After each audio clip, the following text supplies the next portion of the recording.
Hello and welcome to episode 3 of the Retreadcast. The Retreadcast is back with another edition of the retreading industry's favourite video podcast, or the only video podcast, I imagine. I'm joined today by my father, David Wilson, publisher of Retreading Business. David, how are you today? I'm good, thank you, Richard.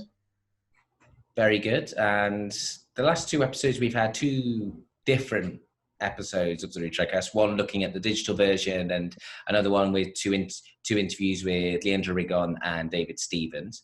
What have we got planned for today's episode? Well, today we travel virtually to Louisville, Kentucky for an in-depth interview with Doug Conley, the president of Shamrock Marketing, the retread equipment and accessory supplier.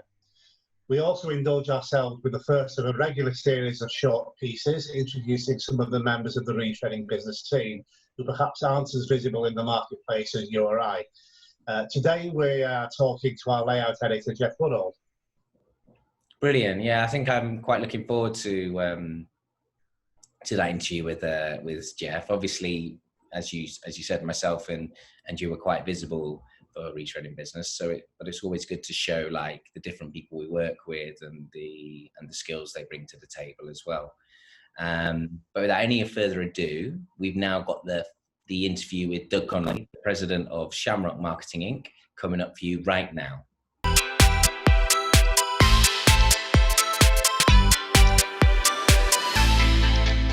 Today on the Retreadcast, we're very happy to welcome the president of Shamrock Marketing Inc., Doug Conley, who joins us from Louisville, Kentucky. Doug, it's great to see you and welcome to the Retreadcast. David, great to see you. Thanks for having me. Not at all. Well, let's begin with a subject that's on almost everyone's mind at the moment. The last few months have been difficult for most business sectors because of the COVID-19 crisis. How's the pandemic affected your business? What measures have you implemented to mitigate any negative impacts? And what are you doing as a company to support customers during this difficult time? Well, the COVID-19 is certainly not something that I think anybody had in their business plan. So it took our company, as it did, I think, everyone, by shock. And once we shake things off and have a look around, we took all the measures that needed to be done to make sure, first and foremost, that our employees could work safely. So we implemented work from home procedures, and we made sure that there was hand sanitizer throughout our office for those of us that were coming in, and spacing and even masks that were available for everybody. So that was the first step. And once we had gone through that, I found it was difficult to get accurate information as to what was happening in the marketplace, what was happening with the pandemic, how it was spreading. And TRIB really became, the Tyre Retread and Repair Information Bureau became a very good resource for my company and many other companies, where there wasn't a lot of political spin. It was just facts that were needed for companies to navigate the pandemic. So I really found a lot of value in what TRIB did during that time period to help us. As far as what we were doing for our customers, of course, we communicated as much as we could to say that we were open and active for business. Fortunately, our industry was deemed an essential service, so our customers were open and operating, which meant we could continue to be open and operating. And we did things such as special discounting or special extended terms for customers that required it. But we also had an opportunity where we had access to hand sanitizer. And the short version of the story is a friend of mine in Louisville who does food processing was commissioned by the state of Kentucky to convert his operation to produce hand sanitizer. And so he gave me an option to be able to buy hand sanitizer. And so what we did is we were able to provide free hand sanitizer to our customers, our colleagues, and even to local firehouses here that had a shortage of hand sanitizer. And at the same time, I have, on the personal side, I have 2 young daughters who, for them, just like the rest of us, COVID-19 can be an awfully scary thing. So in thinking about that, I wanted to see how we could try and give back and spin something negative to something positive. and my girls hand painted these little Shamrock labels for me, and we converted them into the painting into labels and put them on the bottles that were going out to our customers and friends and colleagues. And we included a little story about how that came to be. And the kids liked it because they think they're famous now, which I suppose they are in some degree.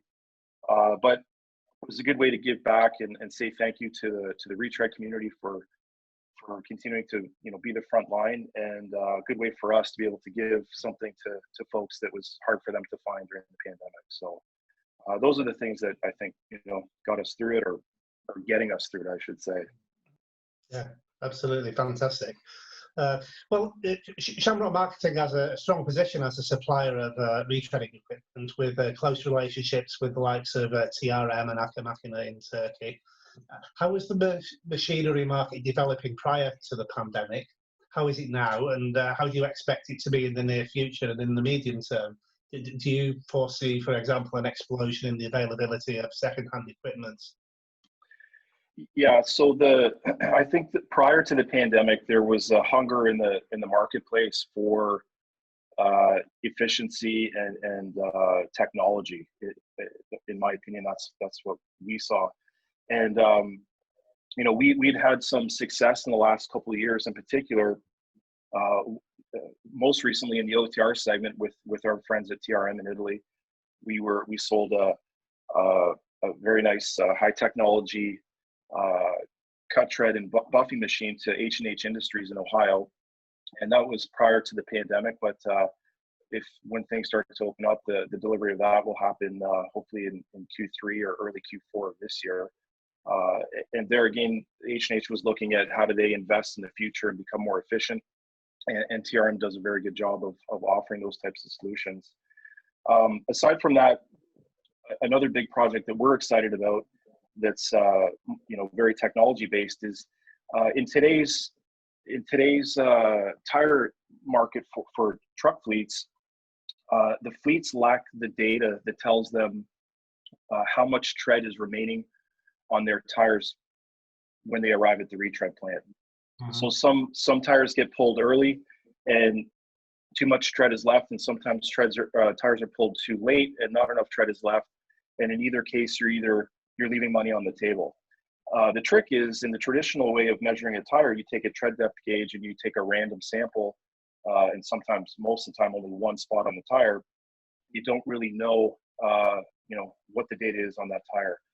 And so, again, with TRM, and we've come up with a technology that's going to allow the fleets to have that information and know how much tread is left on the tire, and if they have to adjust when those tires are being pulled.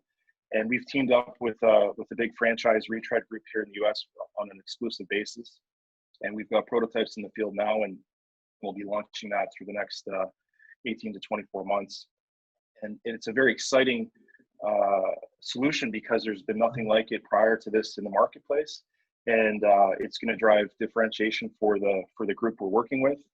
And it's going to drive fleets to become much more efficient and save hundreds of thousands of dollars on their tires every year.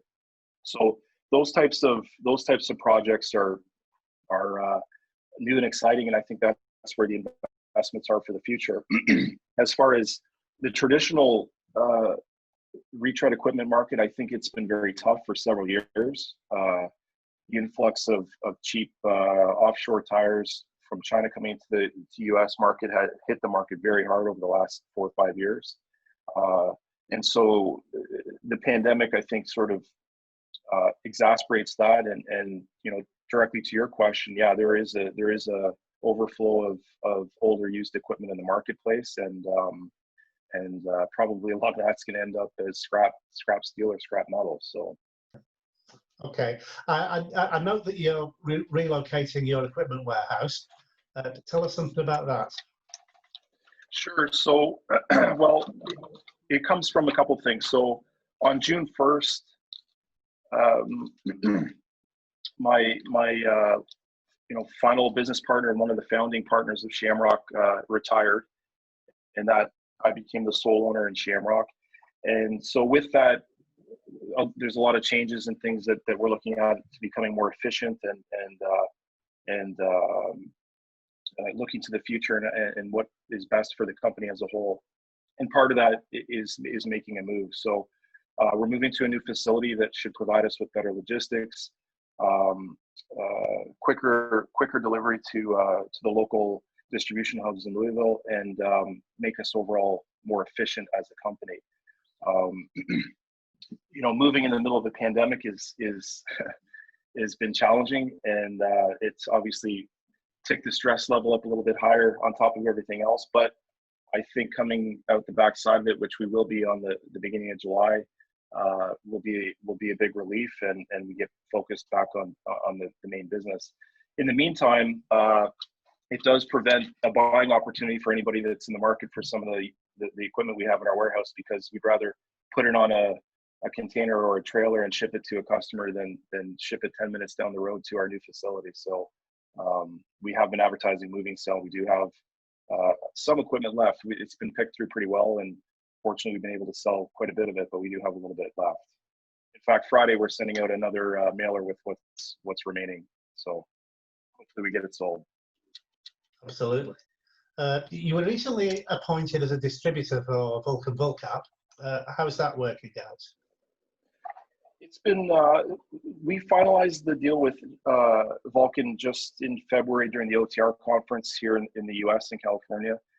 And we inked our first deal, and in the middle of planning the installation of the deal, everything shut down. So we got off to a good start, but it's in a holding pattern right now because of the pandemic.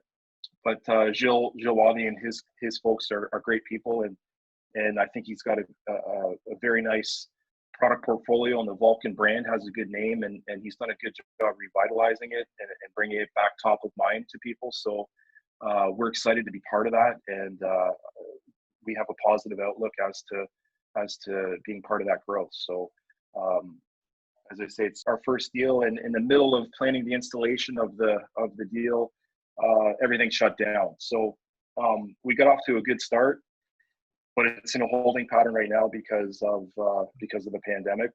But Gilles Wadi and his folks are great people, and I think he's got a very nice product portfolio, and the Vulcan brand has a good name, and he's done a good job revitalizing it and bringing it back top of mind to people. So we're excited to be part of that, and we have a positive outlook as to being part of that growth. So as I say, we got interrupted by the pandemic, but when we come out the backside of it, we're quite optimistic with the Vulcan folks.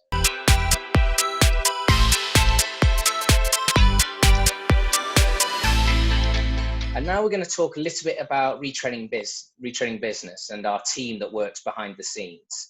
These people are vital to how we run our business and are not nearly as visible to the market as myself or my father, David. So today we're going to introduce one of those people, and one of those people is Jeff Woodall. And Jeff Woodall has been working for us for a number of years and has been carrying out the layout design for Retreading business, as well as selling most of the ads on Tyre and rubber recycling. Jeff, how are you? Hi, Richard. I'm really well, thank you. It's great to be here. Brilliant. Well, it's a pleasure to have you on.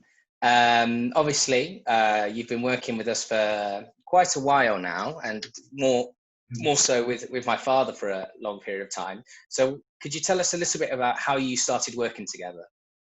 Yeah, sure. Yeah, it has been a while. I first met David at a company called Technique Publishing, and they published the magazine Tyre Trade News.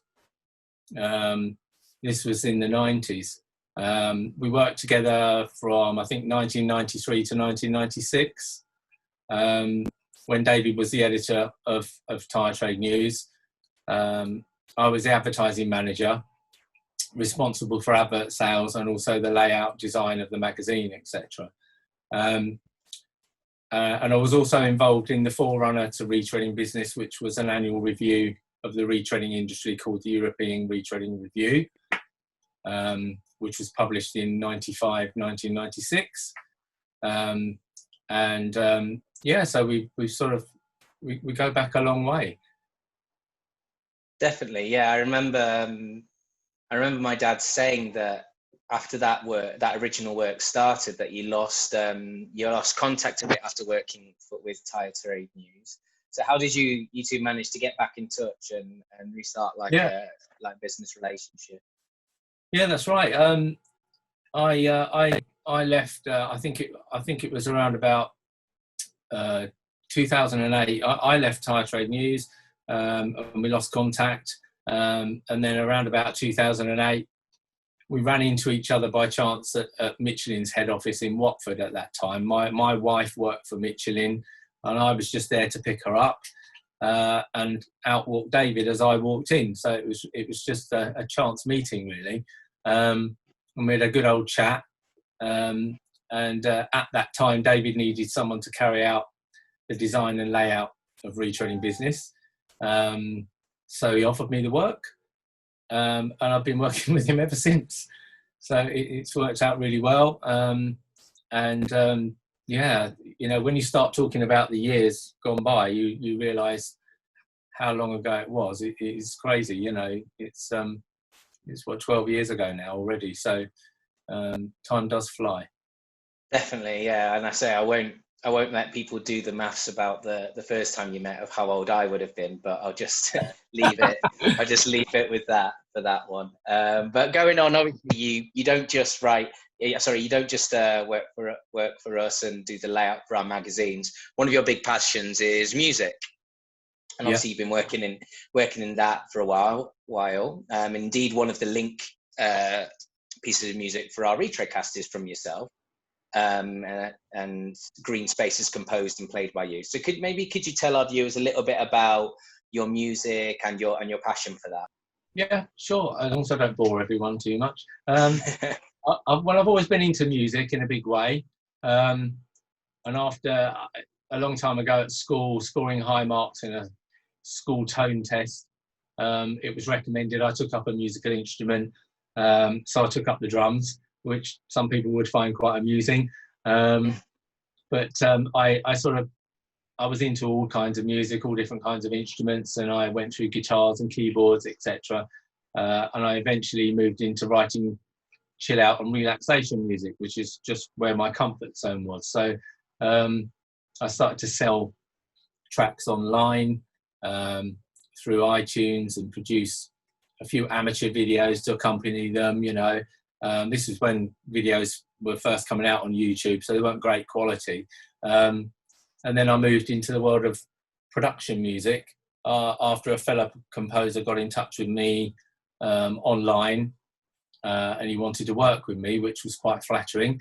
And this was also around 2008, around the same time I met David, or re-met David, I should say. Since then, I've been composing and producing production music, which is essentially music for TV and media productions.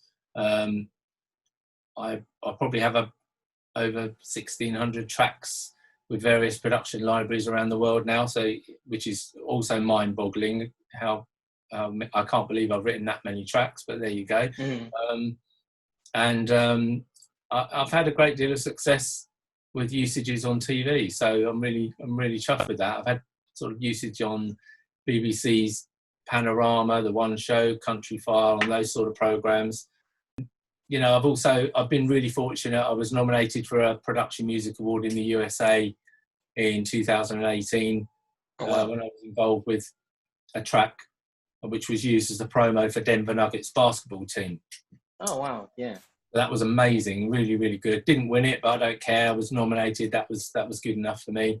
Exactly. And it's fantastic because I've turned my hobby into a job, really, which I guess is everyone's dream. Definitely, yeah. I suppose even, you know, that kind of recognition you've got for some of your work, being nominated for awards, you know, is just you know, like a mark of quality for just the type of stuff you've produced, and that people are recognising the hard work you've put in there. Yeah. And you know, obviously you've had quite a lot of success with that in the past. What are your latest releases and plans you've got for your music at the moment? Yeah, well, I've always got things coming out. I had a recent release which is called Deluxe Euphoria, which is one of the production library's ideas for the music, and then you sort of try and work with the style of music they're looking for. It's sort of, they call it a chilled but characterful future bass influenced electronica album. So it's more contemporary music, electronica really. And with a view to using that for high-end videos on, you know, property and yachts and things like that. And, you know, it's that's the idea of the library, what they want to use it for. But at the end of the day, the music, if people hear it, they use it for whatever production they want, really, if it suits. And I've got another release called Uplifting Ambient with another library called Reliable Source. They're really good in London. That's sort of more warm, positive electronica, as they describe it, for heartwarming moments. So it's sort of quite popular music. It's used quite a lot in various and lots of different productions. So that works well, because if it gets a lot of usage, then obviously each time it's used, I get paid for that. So, you know, the more the merrier. Definitely. Absolutely. Well, okay, thank you for your time, Jeff, on today's Retreadcast. It's really good to hear about your passion for music, and give our viewers a little bit of insight into what you've done for us over the years, because we're very grateful for the part you've played in our business. But it's also great to just talk about people's passions as well sometimes. So thank you for your time.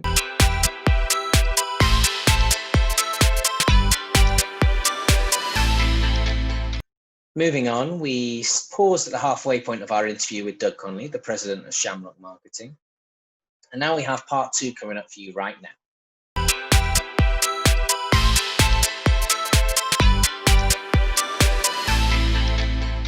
Great. So another question, you have a very wide range of products for the retread sector. Tell us about some of the more recent products you've added to your range. Well, we've expanded with some key brands that we wanted to team up with to strengthen our portfolio. The REMA OTR group, which is headed by Jeff Young, we've made a nice arrangement with them. We've worked with REMA for years, but now with their OTR segment, we're working to grow that with them, which also fits in nicely with Vulcan. We've also teamed up with the LG group, and we're offering some of their products now to the marketplace. Which is exciting, and we've done some work to specialize and improve some products. We've got some key approvals with Michelin in particular. We launched an entire new catalog that has all the approved products that for the Michelin Recommit group. So we've really had a focus on that. And beyond that, we've started to look at services. We said, well, how can we differentiate ourselves, and where is there a need in the marketplace? And our guys, our team in Latin America in particular, has created what we call an audit program. And so what it does is it provides an opportunity for a set of eyeballs outside of the people that own the business or the people that are running the business to come in and objectively look at, where are the efficiencies, where are the inefficiencies, where could there be savings, without making an investment in equipment or any major technology. Just what are the procedures, what are the processes, where are the bottlenecks, and we quantify it. We say, look, based on the data that you've provided to us and we've gone through, we say there's a potential of $5 savings per tire when we get in there, and then we identify how that can be achieved.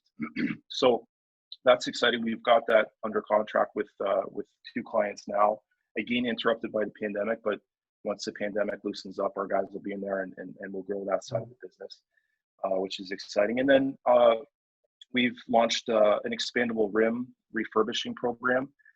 There's a bit of a void in the market for that, at least in the United States. So now we have expandable rims that come in, and we can do a full refurbishment, rebuilding the whole 9 yards. And we plan to continue to invest in that and grow it, because we believe there's an opportunity there. So those are more service side of the equation, and we believe that as we go into the future, that's where there's some opportunities for our particular business. Okay, just changing the subject just a little bit. You as a company, are very active on social media. So, how important do you feel that social media is going to be for companies like Shamrock in the future? Well, I think social media is the future for marketing and brand awareness. So it's very important for a company like Shamrock's or any company that's marketing either B2B or B2C or nonprofit or whatever it may be. So um, for us, we've invested there. We've become more active in the last 24 months and tried to transition from traditional style marketing like postcards and mailers, although we do still do some of that, to the social media platforms. And for any company to build on that, like Retreading Business has done with the Retreadcast, and move from a traditional magazine being mailed out to digital platform to now social media and podcasts, Retreadcast. Those are the steps that you have to take. That's where the eyeballs are. That's where people are continuously on their phones. So we have to be where people are looking. So and we've also done that with Trib, and Trib's become very active with Twitter and LinkedIn and the other social media. So, and the trick is, which platform do you have to be on, and things have gone from Facebook to Instagram to now TikTok and wherever the future will be, and that's the trick of it is, where are the eyeballs and how do you get there? So that's new and what has to be learned, but we look to sort of the younger generation to give us that guidance, and then try to execute on it. So absolutely, you really do have to be right on top of the changes in the trends on the social media these days. That's for sure. Finally, Doug, what are the key aims for Shamrock Marketing in the future? Where do you expect the company to be in 5 years from now? Well, in the near term, in the next 1 to 2 years, we really want to refocus on our core products and build our traditional business with the right brands and the right partners and alliances. So we're taking a very hard look at that and how to best achieve that. And then beyond that, I think technology is going to be key, whether it's scanning technology that tracks things inside a retread plant, or tread depth measurement units like I described earlier, or robotic automated arms inside a retread plant. For retreading to go to that next level, it's going to have to look more like a Ford assembly line than a craftsman working on a tire type of thing in the future. And there's all kinds of reasons for that, but that's where it's going to go. So we want to be part of that. We want to drive that, and we think we're aligned with the right folks to do that. And to my earlier point, we also believe that there's an opportunity on the service side. A lot of retread plants today, just like any business, have inefficiencies, and in my business, I'm always looking to mastermind group and other people for ideas and feedback, and how can we become more efficient, and I think that hunger's there. So we want to try and fill that void and be part of that.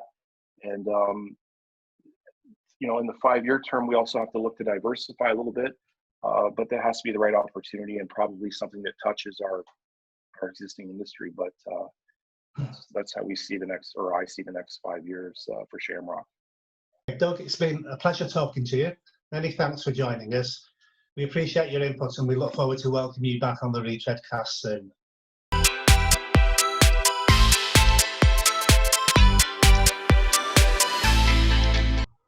And welcome back to the Retreadcast. You've just seen there the second part of the interview with Doug Conley, the president of Shamrock Marketing Inc. That was quite an illuminating interview. It seems as though coronavirus has continued to impact far and wide the market. But David, what would you say were the main takeaways from that interview with Doug Conley? Well, Shamrock Marketing is a family-owned business that's been in the retreading industry for a very long time. In fact, I remember talking to Doug's father at the Louisville show when I first started going there in the early 1990s. What came across clearly is Doug's understanding of the role that companies like Shamrock play in the retreading industry, and how integrated companies like his are within the global retreading community. I should add that the company has also been very active and successful in reacting to the changing reality of the market and the new challenges and opportunities that those changes have brought. Very, very true. That was definitely evident from the interview. Anyway, that is it for today's episode of the Retreadcast. Thank you very much for joining me again, David, and for giving your time to interview Doug in what was a very illuminating interview. And we're going to leave you now with a small excerpt of one of Jeff Woodall's latest tracks. And that is coming up for you right now. Until next time, stay safe.